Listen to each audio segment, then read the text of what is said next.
this chapter, we're going to talk about raising your standards. Where you are right now in your life is a result of the standards that you set for yourself. What I'm here to tell you is that you deserve all the happiness and all the best things in the world. So what I'm empowering you to do, starting right now, is start treating yourself that way. There's no more need to tell yourself how you're not good enough, or what you did wasn't up to standards, or that this person would like you more if you did that, or this person would be a better friend if you dress this way.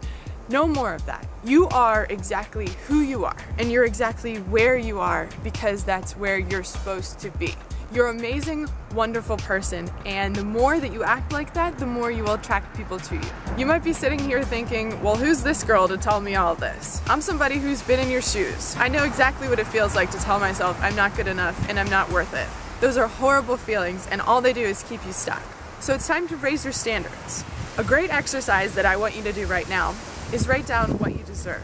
What in your life do you not have that you deserve to have? By writing it down, you're going to subconsciously start to create that. Let me give you an example and a dive into my personal life. After getting back on the dating scene after breaking up with my boyfriend of 5 years, I found myself really frustrated. I wasn't attracting guys, and when I was attracting guys, they were jerks. What I didn't realize at the time was that my standards were really low, and I was attracting these people because that's what I was putting out there.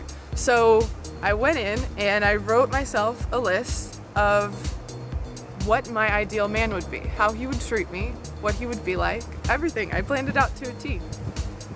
Funny thing about it was, after I did that and I read it every day, I started to attract these really great guys. No, they didn't match all the things on the list, but they had way more qualifications than these other guys from before.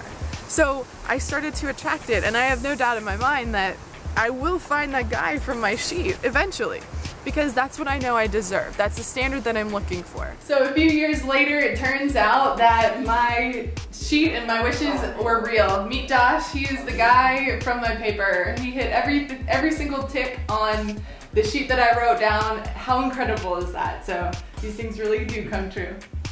Chances are that if you're not where you want to be with your health or with your weight, then you haven't set yourself some standards for it yet. So it's time to do that. Let's write down some standards, some things that you are not willing to compromise on, what you are about to achieve and what you can achieve. And guess what? Those things will start coming to you. And I know that this is something that most fitness and weight loss professionals are just not talking about. It's important. It's really important, and I'm sure you see that now. What I want you to do now is, I want to hear from you. I want to know what you thought of this video. What'd you get out of it? What was the most helpful thing that you learned? And I'll see you in the next video.